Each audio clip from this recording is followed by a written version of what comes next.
शिद्दत, जुनून या जहर, पार्ट 10।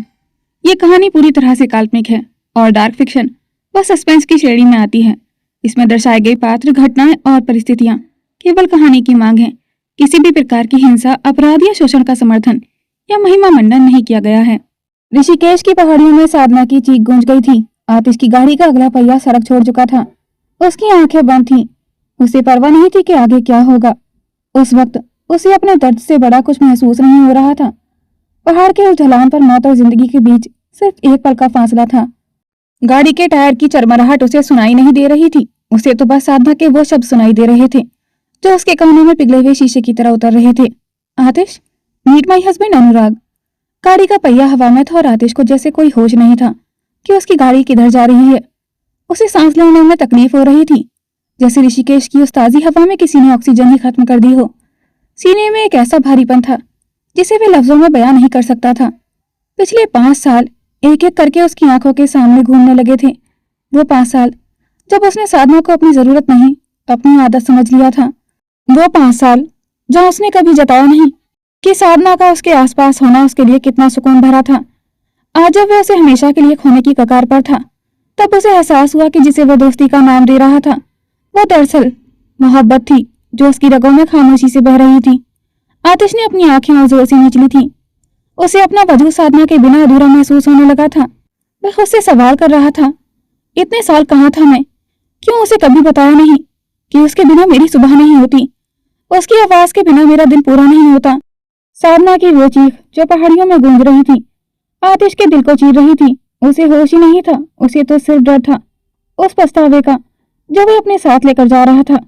उसे एहसास हुआ कि उसे साधना की जरूरत सिर्फ काम के लिए या साथ के लिए नहीं थी, बल्कि उसे उसकी जरूरत सांस लेने के लिए थी। तभी अचानक एक झटके के साथ आतिश के जहन में साधना का चेहरा उभरा, जिसकी आंखें आंसुओं से भरी थी। नहीं, उसके सूखे होठों में एक धीमी सी फुसफुसाहट निकली। अगर उसे आज कुछ हो गया तो वह उसे कभी नहीं बता पाएगा कि वह उससे बेइंतहा मोहब्बत करता है। अगर वह आज हार गया तो साधना की वो चीख उसकी आखिरी याद बन जाएगी। अचानक उसकी बंद आंखों में जीने की एक तड़प जाग उठी थी। उसे जैसे झटके से होश आ गया था। आतिश ने अचानक अपनी पूरी ताकत बटोरी और स्टीयरिंग को अपनी ओर खींचने की कोशिश की, लेकिन तब तक देर हो चुकी थी। गाड़ी हवा में थी और सीधे गंगा की लहरों से टकरा गई थी। पानी का एक ऊंचा फव्वारा उठा और फिर सब कुछ शांत हो गया था। साधना किनारे पर पत्थर की मूरत बनी खड़ी थी। उसकी सांसें जैसे गले में ही अटक गई थी। साधना ने चीखते हुए कहा, नहीं, ऐसा नहीं हो सकता। हे गंगा मैया, मैं नहीं जी पाऊंगी आतिश के बिना। वह बिना सोचे समझे उफनती गंगा में कूदने के लिए आगे बढ़ी, लेकिन तभी पानी की सतह पर कुछ हलचल होने लगी थी। एक हाथ बाहर निकला। आतिश वह जख्मी था लेकिन जिंदा था। वह तैरते हुए किनारे तक आने की कोशिश कर रहा था। ऋषिकेश की बर्फीली गंगा का पानी शरीर को सुन कर रहा था, लेकिन साधना के अंदर जो आतिश को खोने का डर था उसने उसे पत्थर बना दिया था। जैसे ही उसने आतिश का हाथ पानी की सतह पर देखा, उसका दिमाग सुन हो गया था। बिना एक पल की देरी किए साधना ने उफनती लहरों में छलांग लगा दी थी। ठंडे पानी के झटके ने उसकी सांसें रोकनी चाहिए, पर उसकी नजरें सिर्फ उस हाथ पर टिकी थी। पागलों की तरह पानी को चीरते हुए वह उस तक पहुंची। जैसे ही उसने आतिश के जख्मी कंधे को छुआ, उसने उसे पूरी ताकत से जकड़ लिया था।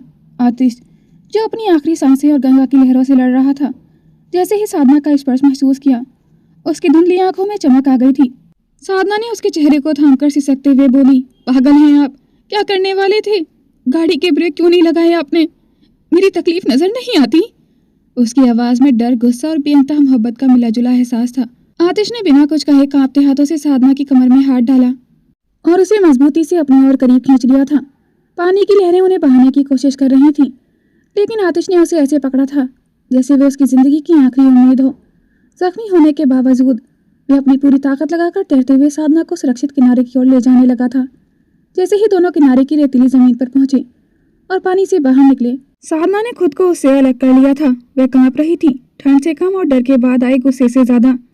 आतिश जमीन पर बैठा हाँफ रहा था। उसके सिर से खून बहकर उसके चेहरे पर आ रहा था। साधना उसके सामने सीधी होकर बैठ गई थी। उसकी आंखों से आंसू बह रहे थे और वह लगभग चिल्लाते हुए बोली, हिम्मत कैसी हुई आपकी ऐसा करने की? आपको समझ नहीं आया कि आपकी गाड़ी किस तरफ से जा रही थी? आपने एक बार भी मेरे बारे में नहीं सोचा।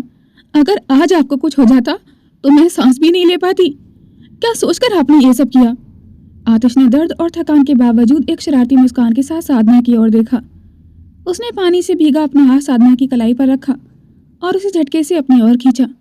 साधना लड़खड़ाकर सीधे उसके सीने से जा लगी थी। आतिश ने धीमी और भारी आवाज में कहा, मुझे देखना था कि तुम मुझसे कितना प्यार करती हो, और देखो तुम कूद गई ना बचाने, तो मैंने सोचा महादेव ने यमराज की जगह अप्सरा भेज दी है, तो थोड़ा और जी लेते हैं। साधना ने गुस्से में उसकी छाती पर मुक्का मारते हुए कहा, चुप रहिए। उसकी आंखें आंसुओं से भर आई थीं। वह रोते हुए बोली, मैं जानती हूँ कि मैं पूर्वी की जगह नहीं ले सकती, पर क्या? वो कहते कहते चुप हो गई थी। उसने मन ही मन कहा, क्या मेरे प्यार की कोई अहमियत नहीं? आतिश ने उसके उदास चेहरे को देखा तो अपनी बाहों से उसे कमर से पकड़कर और करीब कर लिया था। उसके सख्त चेहरे पर अब एक सुकून था। आतिश ने उसके आंसू पोंछते हुए थोड़ा जलन भरे लहजे में कहा, पर क्या अपने उस हस्बैंड अनुराग के पास चली जाती? साधना चिढ़कर बोली, हाँ बिल्कुल चली जाती। वो कम से कम आपकी तरह ड्रामा किंग तो नहीं है। आप तो पागल हैं, जिद्दी हैं और दुनिया के सबसे बड़े बेवकूफ़ माफिया हैं। आतिश मुस्कुराते हुए बोला, और तुम जो इस ठंडी गंगा में एक बेवकूफ़ के लिए कूद गई थी, तुम क्या हो? साधना ने चिढ़कर आतिश की बांह पर एक जोरदार चुटकी काटी। आतिश डर से तड़पते हुए बोला, आओ साधना, चोट लगी है मुझे, खून निकल रहा है। साधना ने अपने आंसू पोंछे और झिड़कते हुए बोली, निकलने दीजिए। ये जो दिल में आपने छेद किया है ना मेरा डरा डरा कर, उसका हिसाब कौन देगा? चलिए अब चुपचाप खड़ी हो जाइए। डॉक्टर मैं हूँ और मरीज आप हैं। ज्यादा जुबान लड़ाई तो बिना एनेस्थेसिया के टाँके लगाऊंगी आपको। साधना किसी तरह अपने दिल को संभालने की कोशिश कर रही थी। आतिश उसे हसरत भरी नजरों से देख रहा था। उसे एहसास हुआ कि साधना का ये गुस्सा ही उसका सबसे बड़ा प्यार है। वह लड़खड़ाते हुए खड़ा हुआ और अपना पूरा वजन साधना के नाजुक कंधों पर डाल दिया था। उठाओ फिर अपने मरीज को, अब पूरी लाइफ सेवा करनी पड़ेगी, क्योंकि इस एक्सीडेंट ने मुझे तुम्हारा और भी बड़ा आदी बना दिया है। वैसे भी इन 5 सालों का हिसाब भी तो लेना है तुमसे। साधना बड़बड़ाते हुए बोली, इतना भारी शरीर लेकर पहाड़ चढ़ जाते हैं और अब छोटे बच्चे बन रहे हैं। चलिए धीरे पैर रखिए। ऋषिकेश की उन पहाड़ियों में अब मौत का सन्नाटा नहीं था, बल्कि इन दोनों की प्यारी सी नोकझोंक की गूंज थी। ऋषिकेश की ये सुबह ठंडी थी, लेकिन आतिश और साधना के बीच की हवा में एक अजीब सी तपिश थी। गंगा की लहरें पत्थरों से टकराकर एक शोर पैदा कर रही थी, जो शायद उन दोनों के भीतर मचे शोर से कम ही था। गंगा के किनारे कच्ची सड़क इतनी संकरी थी कि 2 लोग बामुश्किल साथ चल पा रहे थे। आतिश का शरीर चोटों से चूर था। उसका हर कदम एक भारी बोझ की तरह जमीन पर पड़ रहा था। साधना ने उसका हाथ अपने कंधे पर रखा, उसका सारा वजन खुद पर संभाले हुए। उसके चेहरे पर चिंता और गुस्सा साफ झलक रहा था, जबकि आतिश के चेहरे पर एक ऐसी मुस्कान थी जैसे उसने कोई जंग जीत ली हो। इतना मुस्कुराने की जरूरत नहीं है। साधना ने दांत भींचकर अपनी आंखों के कोरों को साफ करते हुए कहा, आपको इस वक्त अस्पताल के बेड पर होना चाहिए। यहाँ सड़क पर हीरो बनने की जरूरत नहीं है। आपको अंदाजा भी है कि कितनी चोट लगी है? आतिश अचानक रुक गया था। साधना भी रुकने पर मजबूर हो गई थी। उसने देखा कि आतिश ने धीरे से अपना हाथ उसके कंधे से हटा लिया है और अब वह बिना किसी सहारे के खड़ा होने की कोशिश कर रहा था। उसके माथे से बहता खून उसकी बाईं आंख के पास सूख चुका था, लेकिन उसकी आंखों की गहराई आज कुछ और ही कह रही थी। साधना, उसकी आवाज में वह चिर परिचित शरारत गायब थी। एक भारीपन था जो साधना के कलेजे को चीर गया था। अगर आज मैं सच में मर जाता तो क्या तुम सच में उस अनुराग के पास वापस चली जाती? साधना की सांसें जैसे गले में अटक गई थी। उसने तुरंत अपनी नजरें झुका ली थी, जैसे वे मिट्टी के कणों को गिनने में मशगूल हो। वो मेरे पति हैं। उसने एक औपचारिक दीवार खड़ी करने की कोशिश की, पर उसकी कांपती आवाज ने उसे धोखा दे दिया था। आतिश ने एक खोखली और दर्द भरी हंसी हंसी। पति? उसने उस शब्द को ऐसे दोहराया जैसे कोई कड़वा घूंट पी रहा हो। तो फिर जब पहाड़ी से गिरते वक्त तुमने मेरा नाम चीखकर पुकारा था, वह किस हक से था? साधना, क्या अनुराग का नाम याद नहीं आया था उस वक्त? साधना की आंखों के बांध टूट गए थे। वह फूट फूट कर तो नहीं रोई, पर उसकी आंखें समंदर बन गई थीं, क्योंकि आप पानी में डूब रहे थे। मैं आपको अपनी आंखों के सामने खो रही थी। आतिश ने एक कदम और आगे बढ़ाया। अब वह उसके इतना करीब था कि उसकी गर्म सांसें साधना के चेहरे को छू रही थी। नहीं साधना, इसलिए नहीं कि मैं डूब रहा था, बल्कि इसलिए क्योंकि तुम मुझे खोने का ख्याल भी बर्दाश्त नहीं कर सकती थी। आतिश की बात पर हवा जैसे थम गई थी। गंगा का शोर भी अब धीमा संगीत लगने लगा था। साधना ने अचानक गुस्से और हताशा में आतिश का कॉलर मुट्ठियों में भींच लिया था। हाँ, नहीं खो सकती, वह अब चिल्ला रही थी, पर उसकी आवाज सिसकियों में डूबी थी। 5 साल लगे आपको ये समझने में। 5 साल तक मैं आपके लिए सिर्फ एक आदत थी, और आज जब मौत सामने खड़ी हुई तो मैं आपकी जान बन गई। आतिश की आंखें भी भीग गई थीं। उसने साधना के कांपते हाथों पर अपने हाथ रखे।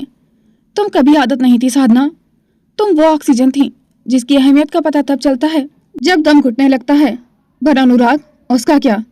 साधना ने अपनी पकड़ ढीली की और एक गहरी सांस ली। अनुराग दोस्त है मेरा, मेरी फ्रेंड डॉक्टर नेत्रा का पति है। मैं ही उसकी बेटी तपस्या को पूर्वी बुलाती हूँ। उसे तो मैंने जानबूझकर आपसे मिलवाया था। मैं थक गई थी आतिश, आपका इंतजार करते करते, आपके मजाकों के पीछे छिपी उस बेरुखी को सहते सहते। मुझे लगा शायद मुझे खोने का डर आपको सच बोलने पर मजबूर कर दे। आतिश स्तब्ध रह गया था। उसे अपनी बेवकूफ़ी और साधना के उस मासूम धोखे पर यकीन नहीं हो रहा था। उसने धीरे से साधना का चेहरा अपनी हथेलियों के बीच लिया। उसके अंगूठों ने साधना के गालों पर गिरे आंसुओं को पोंछा। अगर आज मैं मौत के मुंह से वापस आया हूँ, उसने उसकी आंखों में डूबते हुए कहा, तो इसलिए नहीं कि मुझे जिंदगी से प्यार था, बल्कि इसलिए क्योंकि मैं तुम्हें यह बताए बिना नहीं मरना चाहता था कि मैं तुमसे बेइंतहा मोहब्बत करता हूँ। तुम मेरी हकीकत हो। साधना के चेहरे पर एक फीकी लेकिन सुकून भरी मुस्कान आ गई थी। बहुत लेट हो गए आप कहने में।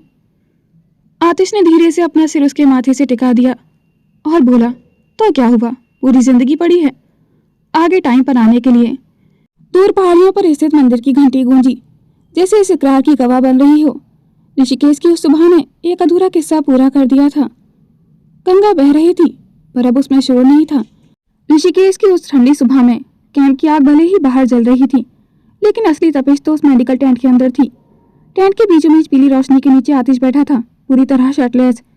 उसके चौड़े और तराशे हुए सीने के बाईं ओर, दिल के ठीक ऊपर, एक विशाल ईगल का टैटू बना था, जिसके पंख उसके मस्कुलर कंधों तक फैले हुए थे।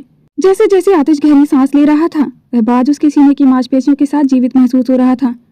टेंट के बाहर पर्दे की ओट में 3-4 जूनियर महिला डॉक्टर्स और गांव की लड़कियां खड़ी हुई थीं। उनकी नजरें आतिश और साधना से हट नहीं रही थीं। अनुराग साधना और आतिश को एक साथ देखकर बिना कुछ कहे वहां से चला गया था। ओह माय गॉड, एक जूनियर डॉक्टर ने आह भरते हुए कहा, साधना मैम के बॉयफ्रेंड कितने हैंडसम हैं। वो टैटू और वो एब्स, इन्हें चोट लगी है, ये फिर भी कितने चार्मिंग लग रहे हैं। वहीं अंदर साधना हाथ में आयोडीन और सुई लिए खड़ी थी। उसके चेहरे पर अभी भी वही डॉक्टर वाली सख्ती थी, पर आंखें आतिश के खुले बदन को देखकर बीच बीच में धोखा खा रही थी। साधना, ये सुई थोड़ी छोटी नहीं हो सकती? आखिर तुम्हारी जान का मामला है। आतिश ने अपनी आवाज को और भी गहरा करते हुए कहा और तिरछी नजर से उसे देखा। चुपचाप बैठिए, साधना ने डांटते हुए कहा। गाड़ी खाई में गिराते वक्त डर नहीं लगा? अब टाँके लगवाने में नानी याद आ रही है। साधना जैसे ही टाँका लगाने के लिए उसके करीब आई, आतिश ने जानबूझकर एक गहरी सांस ली, जिसे उसका सीना साधना के हाथों से बस कुछ मिलीमीटर की दूरी पर रह गया था। वैसे डॉक्टर साहिबा, ये जो तुम इतनी शिद्दत से मेरे घाव भर रही हो, कहीं ये इस ईगल को पालतू बनाने की कोशिश तो नहीं है? आतिश ने फुसफुसाते हुए उसके कान के पास कहा। साधना के हाथ ठिठक गए थे। उसने आतिश की आंखों में देखा, वहां दर्द से ज्यादा नटखटपन था। इस ईगल के पंख उतरने मुझे अच्छी तरह आते हैं मिस्टर आतिश, अब हिलना मत। जैसे ही सूंह चुभी, आतिश ने आभारने के बजाय साधना की कलाई पकड़ ली और उसे धीरे से सहलाया। दर्द तो हो रहा है जान, पर मरहम लगाने वाली इतनी हसीन हो तो बंदा रोज एक्सीडेंट करवा ले। बदतमीज हैं आप। साधना थोड़ा छिड़ते हुए बोली। उसने अपना चेहरा घुमाया ताकि वे अपनी मुस्कान छिपा सके, पर उसके गाल गुलाबी हो चुके थे। साधना ने जैसे ही उसके सीने पर स्प्रिट वाला फाज छुआया, आतिश ने जानबूझकर एक सिसकी भरी और साधना की कलाई पकड़कर अपनी ओर खींचा, जिससे साधना लगभग उसके सीने से जा लगी थी। उसकी नाक आतिश के उस ईगल टैटू को छूने ही वाली थी। आतिश ने उसके कान के पास फुसफुसाया, इतने पास मत आओ डॉक्टर साहिबा, वरना मैं खुद को रोक नहीं पाऊंगा। साधना का चेहरा शर्म और गुस्से से लाल हो गया था। उसने अपना हाथ छुड़ाया और सुई धागा उठाते हुए दांत भींचकर बोली, चुपचाप बैठिए, वरना बिना एनेस्थीसिया के ऐसा टाँका लगाऊंगी कि ये बात उड़ना भूल जाएगा। आतिश ने एक कातिलाना मुस्कान दी और अपनी गर्दन थोड़ी टेढ़ी कर ली थी और बोला, लगा दो टाँके, तुम्हारे हाथ से तो जहर भी मंजूर है। साधना ने उसकी आंखों में देखा, जहाँ बेइंतहा मोहब्बत और शरारत का मेल था। उसने एक गहरी सांस ली और आतिश के कंधों पर पहला टाँका लगाया। आतिश ने उफ तक नहीं की थी, बस साधना के चेहरे को ऐसे देख रहा था जैसे वह उसकी जिंदगी की सबसे खूबसूरत किताब हो। बाहर खड़ी लड़कियां ईर्ष्या से जल रही थीं। देखो तो साधना मैम कितना डांट रही हैं, फिर भी मैम को ही देख रहे हैं। काश हम साधना मैम की जगह होते। आतिश की आंखों में जल रही वह शरारत अचानक एक गहरे और मखमली जुनून में बदल गई थी। जैसे ही साधना ने आखिरी टाँका लगाकर हाथ पीछे खींचना चाहा, आतिश अपनी जगह से उठ खड़ा हुआ था और अपनी शर्ट को पहन लिया था, पर बटन नहीं लगाए थे। साधना ने ग्लव्स उतारे और बोली, आप जा सकते हैं। मैं जानती हूँ मैं कभी आपके दिल में जगह नहीं बना सकती। साधना कुछ और कह पाती, उससे पहले ही आतिश ने उसके दोनों बाजुओं को अपनी मजबूत बाहों में थाम लिया था। आतिश उसके बेहद करीब आ गया था। साधना की सांसें तेज हो गई थी। आतिश, ये क्या कर रहे हैं? बाहर सब देख रहे हैं। उसकी आवाज़ में अब डॉक्टर वाली सख्ती नहीं, बल्कि एक कमज़ोर कर देने वाली तड़प थी। आतिश ने कुछ नहीं कहा। उसने अपना एक हाथ हटाकर साधना के चेहरे को अपनी हथेलियों में भरा। उसके अंगूठे ने साधना के नीचे की होठ को धीरे से सहलाया। आतिश की आंखों में एक ऐसा सवाल था जिसका जवाब साधना 5 सालों से अपने दिल में छुपाई बैठी थी। आतिश धीरे से झुका। साधना ने अपनी आंखें मूंद ली थी। जैसे ही आतिश के होठ साधना के होठों से मिले, समय जैसे ऋषिकेश की उस वादी में ठहर गया था। वह सिर्फ एक किस नहीं था, वह 5 साल का इंतजार और एक दूसरे को खोने का डर था जो पिघल कर बह रहा था। साधना, जो खुद को एक काबिल डॉक्टर की ढाल में छुपाए बैठी थी, पूरी तरह टूट गई थी। उसके हाथ आतिश के चौड़े और जख्मी कंधों पर धंस गए थे और वह उसकी छुअन में पूरी तरह खो गई थी। उसने उसकी शर्ट को मुट्ठियों में भींच लिया था। उसकी आंखों से आंसू बहने लगे थे। आतिश ने जैसे ही महसूस किया कि साधना रो रही है, तभी आतिश ने बहुत ही कोमलता से उसके खुद से दूर किया और अपनी बाहों के घेरे में ले लिया था। यह आलिंगन पहले जैसा नहीं था। इसमें ना तो पूर्वी का साया था और ना ही कोई भ्रम। आतिश ने पहली बार उसे साधना की तरह उसकी अपनी पहचान के साथ कसकर अपने दिल से लगा लिया था। उसने झुककर बहुत ही प्यार से साधना के माथे को चूमा। उसकी आवाज़ में एक ऐसी सच्चाई थी जो साधना की रूह तक उतर गई थी। साधना, मैं पूर्वी की जगह किसी को नहीं दे सकता। वो मेरा पहला प्यार थी, पर इस दिल में तुम्हारी अपनी एक जगह होगी जो सिर्फ तुम्हारी है। आतिश की ये बात सुनकर साधना की सिसकियां थम गई थी, लेकिन उसकी आंखों से आंसू अभी बह रहे थे। उसने नजरें उठाकर आतिश की आंखों में देखते हुए कहा, मैं कभी नहीं चाहती कि मैं पूर्वी की जगह लूं। मैं नहीं जानती क्यों, बट आई लव यू। इतना सुना था कि आतिश ने साधना को अपनी मजबूत बाहों में भरा और उसे जमीन से ऊपर उठा लिया था। साधना ने मधोशी में उसे कसकर थाम लिया था। आतिश उसे ले जाकर पास की मेडिकल टेबल की ओर बढ़ा और उसे धीरे से उस पर बैठा दिया था। अब दोनों एक दूसरे के बराबर थे। इस बार साधना ने उसे किस कर लिया था। ट्रेन के अंदर सिर्फ उनकी तेज होती सांसों की आवाज़ थी, जैसे वे उसकी रूह को छू रही हों। ट्रेन के पर्दे के पीछे जो लड़कियां और जूनियर्स डॉक्टर झांक रहे थे, उनकी तो जैसे जान ही निकल गई थी। Oh my God!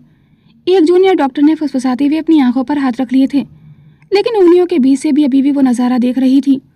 मैम तो कह रही थी कि वो ओल्ड फैशन है, यहाँ तो कुछ और ही चल रहा है। दूसरी लड़की का चेहरा शर्म से सुर्ख हो गया था और उसने तुरंत अपनी नज़रें फेर ली थी। वो सब शर्माते हुए बोली, चलो यहाँ से, वरना मैम हम सबको सस्पेंड कर देंगी। गाँव की लड़कियाँ भी खिलखिलाते हुए और शर्माते हुए पीछे हट गई थी। ट्रेन के अंदर आतिश ने धीरे से अपना चेहरा हटाया और साधना के माथे से अपना माथा टिका दिया था। वह हाँफ रहा था, लेकिन उसकी आंखों में एक अजीब सा सुकून था। अब बोलो साधना, अभी मैं सिर्फ तुम्हारी आदत हूँ या तुम्हारी जान? आतिश ने भारी आवाज़ में पूछा। साधना ने उसकी आंखों में डूबते हुए सिर्फ इतना कहा, आप मेरी वो सांस हैं आतिश, जिसके बिना ये डॉक्टर खुद एक मरीज बन जाती है। आतिश के चेहरे पर एक ऐसी चमक आई जो उन टाकों के दर्द को पूरी तरह निकल गई थी। उसने मेज पर बैठी साधना के चेहरे को फिर से अपनी हथेलियों में लिया और इस बार उसकी आंखों में मजाक नहीं बल्कि एक ठहराव था। आतिश ने गहराई से साधना की आंखों में जाकर और बहुत ही सादगी से कहा, साधना, क्या तुम मुझसे शादी करोगी? Will you marry me? Sadhana का शरीर जैसे एक पल के लिए जम गया था। उसकी पलकें झपकी और उसने हैरान होकर आतिश की ओर देखा। अभी कुछ मिनट पहले तक तो जहां मौत का साया था और फिर बेइंतहा प्यार का इकरार, वहां अचानक शादी शब्द सुनकर उसका दिमाग सुन्न हो गया था। शादी? साधना ने हकलाते हुए दोहराया, हाँ शादी। आतिश ने अपना सिर थोड़ा झुकाकर उसके माथे से सटाया। 5 साल की आदत को अब उम्र भर की इबादत में बदलना चाहता हूँ। मुझे नहीं पता कि मेरी पत्नी होना तुम्हारे लिए कितना आसान होगा, पर मैं वादा करता हूँ कि तुम्हारी जिंदगी का हर दिन खुशियों से मैं खुद भरूंगा। साधना ने अपनी सांसें काबू में की। उसके चेहरे पर एक शरारती मुस्कान उभरी जो आतिश के लिए एक चेतावनी भी थी। उसने आतिश के कंधों पर हाथ रखकर उसे थोड़ा पीछे किया और बड़े डॉक्टर वाले अंदाज में बोली, शादी की बात तो ठीक है आतिश, लेकिन मेरा हाथ मांगना इतना आसान नहीं है। आपको पता है ना, मेरे पापा वो जितने शान दिखते हैं उसूलों के मामलों में उतने ही सख्त हैं। आतिश ने एक भौं ऊपर चढ़ाई तो साधना ने मेज से उतरते हुए अपनी साड़ी ठीक की और आतिश की खुली शर्ट के बटनों की ओर हाथ बढ़ाते हुए कहा, तो शर्त यह है कि आपको पापा से बात करनी होगी। अगर उन्होंने आपको अप्रूव कर दिया तो ही मैं ये शादी करूंगी, वरना। उसने जानबूझकर अपनी आवाज़ थोड़ी उदास करते हुए बोली, रिश्ता वहीं कैंसिल। आतिश ने एक जोरदार ठाका लगाया जैसे उसके कंधों के ताजा टाँकों में हल्का सा खिंचाव आ गया था, पर उसने परवाह नहीं की थी। उसने साधना की कमर पकड़कर उसे फिर से अपनी ओर खींचा। रिश्ता कैंसिल। आतिश ने उसके चेहरे के करीब फुसफुसाते हुए कहा, तुम्हें लगता है कि जिस आदमी ने यमराज को वेटिंग लिस्ट में डाल दिया है वो तुम्हारे पापा को नहीं मना पाएगा? उन्हें कहना कि उनके दामाद के सीने पर यह जो बाज है वो सिर्फ उनकी घर की लक्ष्मी की हिफाजत के लिए आसमान से उतरा है।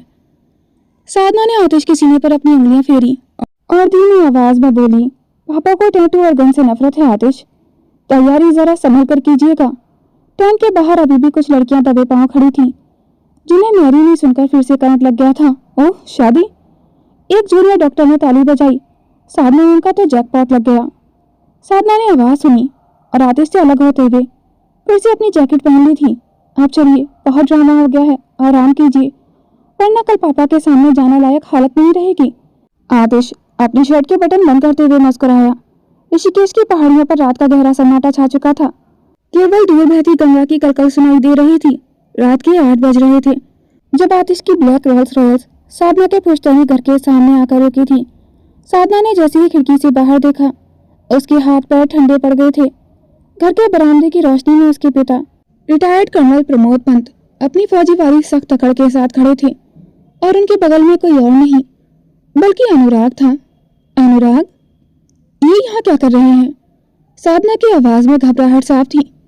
उसने आतिश का हाथ कसकर पकड़ लिया था। उसे पता था कि उसके पापा उसूलों के पक्के फौजी हैं और आतिश जैसे माफिया बैकग्राउंड वाले इंसान को वो कभी अपनी बेटी के लायक नहीं समझेंगे। आतिश ने साधना के कांपते हाथ पर अपना हाथ रखा और उसे शांत रहने का इशारा किया। जैसे ही दोनों गाड़ी से उतरे, अनुराग की नजरें आतिश पर टिक गई थी। वो धीरे से चलकर गाड़ी के करीब आया और एक कुटिल मुस्कान के साथ बोला, आइए मिस्टर ओबराय, आप ही का इंतजार था। साधना कुछ बोलने ही वाली थी कि प्रमोद जी की कड़क आवाज गूंजी, साधना अंदर जाओ। पर पापा, मैंने कहा अंदर जाओ। प्रमोद जी की आंखों में वह अनुशासन था जिससे साधना बचपन से डरती आई थी। आतिश ने बहुत ही शालीनता से साधना की ओर देखा और आंखों ही आंखों में उसे अंदर जाने का भरोसा दिया। साधना बाहरी मन से अंदर चली गई थी, लेकिन उसका दिल दरवाजे के पीछे ही अटका रहा था। ड्राइंग रूम में माहौल किसी वॉर जोन जैसा था। आतिश बहुत ही कॉन्फिडेंस और इज्जत के साथ सोफे पर बैठ गया था। प्रमोद जी ने अपना चश्मा ठीक किया और चाय का कप मेज पर पटकते हुए सीधा सवाल किया, क्या नाम है तुम्हारा? आतिश ने बहुत ही शांति से कहा, आतिश ओबराय। काम क्या करते हो? प्रमोद जी ने अगला सवाल किया। आतिश ने सीधे उनकी आंखों में देखा और बोला, मेरे काम के तरीके अलग हैं, लेकिन मकसद गलत नहीं है। अनुराग ने बीच में टोकते हुए कहा, तरीके अलग हैं? साफ साफ कहो ना कि तुम एक माफिया हो। आतिश ने एक ठंडी और गहरी नजर अनुराग पर डाली, जिससे अनुराग का गला सूख गया था। मिस्टर अनुराग, अगर मैं माफिया होता तो अब तक आप ये सवाल पूछने लायक नहीं बचते। मैं सिंडिकेट छोड़ चुका हूँ। क्या आपके पास मेरे खिलाफ कोई सबूत है? अनुराग खामोश हो गया था। उसके पास सिर्फ अफवाहें थी, कोई पुख्ता सबूत नहीं था। अब आतिश प्रमोद जी की ओर मुड़ा। उसने अपनी कुर्सी छोड़ी और उन कड़े उसूलों वाले फौजी के सामने जमीन पर घुटनों के बल बैठ गया था। ये देख बरामदे के पीछे छिपी साधना की सांसें थम गई थी। कर्नल साहब, आतिश की आवाज में इस बार माफिया वाली ठसक नहीं, बल्कि एक दामाद वाली इज्जत थी। मैं अतीत में क्या था उसे मैं बदल नहीं सकता। हाँ, मैं माफिया कहलाया जाता था, लेकिन आज मैं एक बिजनेसमैन हूँ। मैं आपसे झूठ नहीं बोलूंगा, मेरी पहले भी शादी हो चुकी है। पूर्वी मेरी पत्नी थी, अब इस दुनिया में नहीं है। और सच तो यह है कि मैं आज भी उसे उतना ही प्यार करता हूँ। प्रमोद जी की भौहें तन गई थी, तो फिर मेरी बेटी क्यों? आतिश ने सर उठाया। उसकी आंखों में सच्चाई की चमक थी, क्योंकि पूर्वी मेरी रूह थी, लेकिन साधना मेरी जिंदगी है। पूर्वी ने मुझे इंसान बनना सिखाया था, लेकिन साधना ने मुझे जीना सिखाया है। मैं उसे दुनिया की हर खुशी दूंगा। मैं फौजी तो नहीं हूँ, पर अपनी जान की रक्षा के लिए वह मुझ पर वैसे ही भरोसा कर सकती है जैसे पूरा देश आप पर करता है। कमरे में सन्नाटा छा गया था। अनुराग चिढ़कर देख रहा था, जबकि प्रमोद जी की पारखी नजरें आतिश के सीने पर आधी खुली शर्ट से झांक रहे वो सीगल टैटू और उसकी आंखों में छिपी ईमानदारी को तोल रही थी। ड्राइंग रूम में पसरा सन्नाटा इतना गहरा था कि घड़ी की टिक टिक भी हथौड़ी की तरह सुनाई दे रही थी। आतिश अभी घुटनों के बल बैठा कर्नल प्रमोद के फैसले का इंतजार कर रहा था। अनुराग के चेहरे पर एक उम्मीद थी कि अभी कर्नल साहब आतिश को धक्के मारकर बाहर निकाल देंगे। तभी प्रमोद जी अपनी कुर्सी से उठे। उनकी फौजी वर्दी तो शरीर पर नहीं थी, लेकिन उनका अनुशासन उनकी रीढ़ की हड्डी में साफ झलक रहा था। साधना ने उन्हें पूर्वी और अपनी पहचान का सच पहले ही बता दिया था। प्रमोद जी पहले से ही जानते थे कि साधना उनकी बेटी नहीं है, फिर भी उन्होंने कभी उसे अपनी औलाद से कम नहीं समझा था। उन्होंने एक ठंडी नजर आतिश के टैटू पर डाली और फिर उसकी आंखों में देखा। ठीक है, अब जाओ यहां से। प्रमोद जी की कड़क आवाज गूंजी। साधना, जो दरवाजे के पीछे छुपी ये सब सुन रही थी, उसका दिल जैसे डूब गया था। उसे लगा कि पापा ने आतिश को ठुकरा दिया है। आतिश भी एक पल के लिए हतप्रभ रह गया था। वह धीरे से खड़ा हुआ। उसकी आंखों में एक अजीब सी कश्मकश थी। जाऊं? उसने हकलाते हुए पूछा, जैसे उसे यकीन न हो रहा हो कि इतनी बड़ी बात इतनी जल्दी खत्म हो गई। मतलब कर्नल साहब, क्या मैं इसे ना समझूं? प्रमोद जी ने मुड़कर उसकी ओर देखा। उनके चेहरे के भाव अभी भी पत्थर की तरह सख्त थे। मैंने कहा जाओ, हमारे यहाँ लड़के खुद अपनी शादी की बात नहीं करते। अनुराग के चेहरे पर मुस्कान फैलने ही वाली थी कि प्रमोद जी के अगले शब्दों ने सबको चौंका दिया था। अगर घर में कोई बड़ा है तो उसे भेजो। हमारे यहाँ बेटी का हाथ बड़ों से मांगा जाता है। अगर तुम्हारे संस्कार जिंदा है तो अपने परिवार के किसी बुजुर्ग को शादी की बात करने के लिए भेजो। मैं बात उन्हीं से करूंगा। यह सुनते ही साधना की आंखों में खुशी के आंसू छलक आए थे।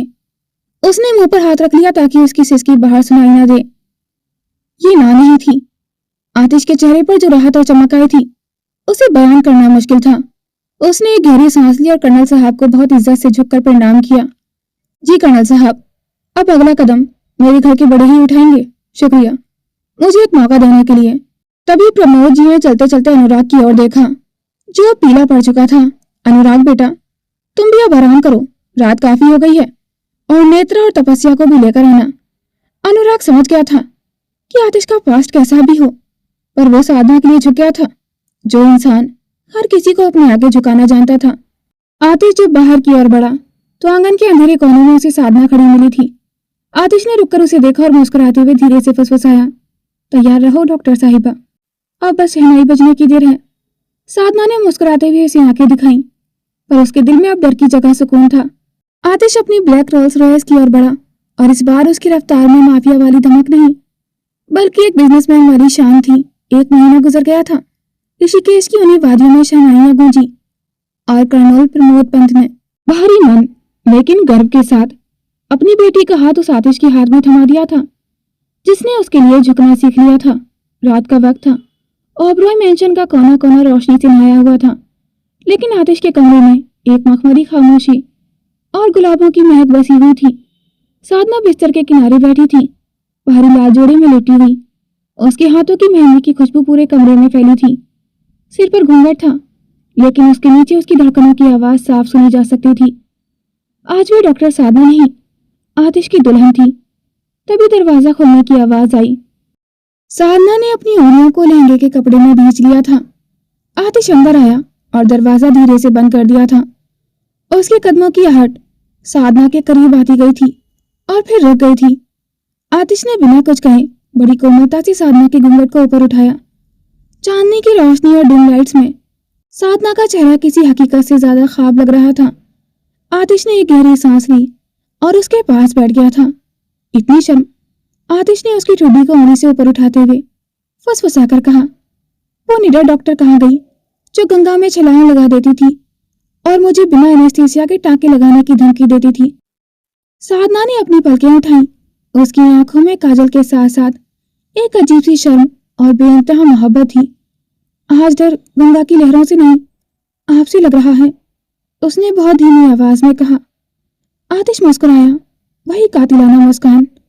उसने अपना हाथ साधना के गाल पर रखा और उसे सहलाते हुए उसके कान के पास झुक गया था। अब डरने की जरूरत नहीं है साधना, अब तुम मेरी रूह का हिस्सा हो। आतिश ने कोमलता से साधना के गले का भारी हार उतारा और उसके बालों से पिन निकालने लगा था। साधना का शरीर उसकी छुओं से सिहर उठा था। जैसे ही उसके बाल खुले और उसके कंधों पर गिरे, आतिश ने अपनी नाक उसकी सुराही सी गर्दन पर टिका दी थी। आतिश, साधना की आवाज एक सिसकी बनकर निकली थी। आतिश ने उसे झटके से अपनी बाहों में भरा और उसे बिस्तर पर पीछे की ओर लिटा दिया था। 5 साल साधना। आतिश ने उसके चेहरे को अपनी हथेलियों में भरते हुए कहा, 5 साल मैंने खुद को इस पल से रोका है, पर आज कोई पाबंदी नहीं। आतिश ने झुककर साधना के माथे को चूमा, फिर उसकी आंखों को, और आखिर में उसके होठों पर अपना हक जमा लिया था। ये किस पहले की तरह बेताब नहीं थी, बल्कि इसमें एक ठहराव और समर्पण था। साधना ने भी अपनी बाहें आतिश के मजबूत कंधों के गिर्द कस ली थी। उसके हाथों की उंगलियां आतिश के बालों में उलझ गई थी। कमरे की रोशनी और भी मध्यम हो गई थी। आतिश की गर्माहट और साधना की कोमलता एक दूसरे में सिमटती गई थी। ऋषिकेश की उस रात ने गवाही दी कि आदत अब सच में इबादत बन चुकी थी। ऋषिकेश की उन वादियों में जहां कभी मौत और जिंदगी की जंग हुई थी, अब खुशियों की एक नई इबारत लिखी जा चुकी थी। आतिश साधना के साथ ऋषिकेश शिफ्ट हो गया था ताकि साधना अपने पापा की चिंता न करे। ओबरॉय मैंशन की फिजाओं में अब गोलियों की गूंज नहीं, बल्कि नन्ही पायलों की चंचन सुनाई देती थी। एपीलॉग 5 साल बाद सूरज की पहली किरण ओबरॉय मैंशन के बगीचे में खेल रही थी। आतिश बगीचे की घास पर लेटा था और उसके ऊपर 2 छोटी छोटी नन्ही जान चढ़ी हुई थी। वे दोनों करीब 4 साल की थी और उनकी सबसे खास बात थी उनकी आंखें ठीक साधना की तरह थी। 2 रंगों वाली सम्मोहक आंखें जो आतिश को देखते ही उसे अपनी मुट्ठी में कर लेती थी। आतिश ने दोनों को अपनी मजबूत बाहों में भरा और उन्हें हवा में उछालते हुए बोला, मेरी 2 सबसे प्यारी वॉरियर, मेरी अग्नि और मेरी ज्वाला। अग्नि, ज्वाला, आतिश फिर से शुरू हो गए आप। मैं पहले भी कह चुकी हूँ कि मैं अपनी बेटियों के ये नाम नहीं रखने वाली। अग्नि तो फिर भी थोड़ा बहुत ठीक लग रहा है मुझे, लेकिन ज्वाला बिल्कुल भी नहीं।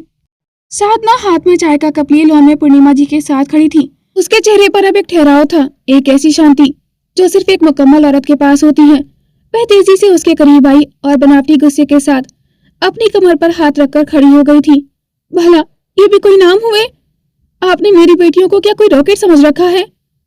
साधना ने उन्हें आतिश की गोद से छीनते हुए प्यार से गले लगाया। आतिश मुस्कुराते हुए उठा। उसकी काली शर्ट के बटन हमेशा की तरह ऊपर से खुले थे और वह ईगल टैटू अब भी उतना ही प्रभावशाली लग रहा था। उसने साधना की कमर में हाथ डालकर उसे अपने करीब खींचा। अरे बाबा, देखो तो इन्हें, कितनी तेज हैं। एक आग की तरह रोशन है तो दूसरी में वो तपिश है कि दुनिया जला दे। मेरे जैसे इंसान की बेटियां फूल जैसी नाजुक कैसे हो सकती हैं? साधना ने चढ़कर उसे हल्का सा मक्का मारा। नहीं मिस्टर ओबरॉय, ये मेरी बेटियां हैं। इनकी मासूमियत तो देखिए, इनके नाम बहुत पहले ही तय हो चुके हैं। ये है पूर्वी, उसने बड़ी बेटी के माथे को चूमा, और ये है मेरी छोटी अंशिका। आतिश एक पल के लिए ठिठक गया था। पूर्वी नाम सुनकर उसके चेहरे पर एक गहरी सुकून भरी मुस्कान आ गई थी। उसने साधना की आंखों में देखा, जहां अब कोई डर या जलन नहीं थी, बल्कि सिर्फ स्वीकार और सम्मान था। साधना ने उसके अतीत को न केवल स्वीकार किया था, बल्कि उसे अपने भविष्य में सबसे खूबसूरत जगह भी दी थी। आतिश ने झुककर साधना के माथे को चूमा और फिर अपनी दोनों बेटियों को अपनी गोद में ले लिया था। ठीक है, तुम्हारी जीत हुई, पूर्वी और अंशिका, आतिश ने धीमे से कहा। फिर शरारत से बुदबुदाया, पर याद रखना, ट्रेनिंग तो इन्हें अग्नि और ज्वाला वाली ही मिलेगी। आखिर कर्नल साहब की नातिन और आतिश ओबरॉय की बेटियां हैं। अंशिका और पूर्वी भागते हुए पूर्णिमा जी के पास चली गई थी। शाम ढलते ही ऋषिकेश की वादियों में ठंडी हवाएं चलने लगी थी। पूर्णिमा जी बच्चों को लेकर अंदर कमरे में आ चुकी थी और पूरा ओबरॉय मैंशन अब एक शांत सुकून में डूबा हुआ था। ऋषिकेश की उस ठंडी शाम में जब पूरा आसमान सिंदूरी हो चला था, आतिश और साधना लॉन की उसी बेंच पर बैठे थे जहां से गंगा की लहरें साफ दिखाई देती थी। दूर मंदिर से आती घंटियों की आवाज और फिजाओं में घुली चंदन की खुशबू ने माहौल को जैसे पवित्र कर दिया था। आतिश ने साधना का हाथ अपने मजबूत हाथों में लिया और उसकी हथेलियों पर बनी उस गहरी मेहंदी को देखा जो अब उनके 7 जन्मों के रिश्ते का रंग बन चुकी थी। सोचा नहीं था साधना, आतिश की आवाज में एक अजीब सी नरमी थी, कि गोलियों और साजिशों के बीच पला बड़ा ये हाथ कभी एक नन्ही परी की उंगलियां थामेगा। तुमने मुझे सिर्फ जीना नहीं सिखाया, तुमने मुझे इंसान बना दिया है। साधना ने अपनी 2 रंगों वाली खूबसूरत आंखें आतिश की आंखों में डाली और धीरे से अपना सिर उसके कंधे पर टिका दिया था। इंसान तो आप हमेशा से ही थे आतिश, बस अपनों की ही आग में जल रहे थे। तभी अंदर से पूर्वी और अंशिका की खिलखिलाहट सुनाई दी। वे दोनों दौड़ती हुई आईं और आतिश के पैरों में लिपट गई थी। पापा, दादी कह रही हैं कि आज रात हम सब बाहर डिनर पर जाएंगे। छोटी अंशिका ने चहकते हुए कहा। आतिश ने झुककर दोनों को अपनी गोद में उठा लिया और साधना की ओर देखते हुए शरारत से मुस्कुराया। बिल्कुल जाएंगे। और कोई हुक्म माय वॉरियर्स? अंशिका और पूर्वी ने मुस्कुराते हुए उसके गले में अपने हाथ डाल दिए थे। वह उन्हें अपनी बाहों में भरकर साधना के साथ अंदर चला गया था। उसने आज भी पूर्वी की तस्वीर अपने कमरे में लगाई हुई थी और साधना को इस बात से कोई प्रॉब्लम नहीं थी। सूरज पूरी तरह ढल चुका था, लेकिन अब रोय मेंशन के हर कोने में खुशियों के दिए जल रहे थे। कर्नल साहब की आंखों का गर्व, पूर्णिमा जी का आशीर्वाद और साधना आतिश का बेपनाह प्यार, सब कुछ एक मुकम्मल तस्वीर की तरह था। दी एंड। वक्त बदला, हालात बदले और बदला वह इंसान जिसे दुनिया माफिया कहती थी। अब वह सिर्फ एक बेटा, एक पति और एक पिता था। ऋषिकेश की वादियों ने मुस्कुराकर गवाही दी कि जहाँ सच्ची मोहब्बत होती है वहाँ मौत भी जिंदगी के आगे घुटने टेक देती है। दोस्तों, आपको ये स्टोरी कैसी लगी? कमेंट सेक्शन में अपनी राय जरूर शेयर कीजिएगा। आपका एक प्यारा सा कमेंट हमें नई स्टोरी लाने की मोटिवेशन देता है। और नेक्स्ट स्टोरी आप किस तरह की देखना चाहेंगे? इमोशनल या फिर कॉमेडी या फिर बोथ, जो इमोशनल भी हो और उसमें कॉमेडी भी हो? कमेंट सेक्शन में अपनी राय जरूर शेयर कीजिएगा। Thanks for watching. Please like, comment and share this video. Don't forget to subscribe my YouTube channel for more interesting videos.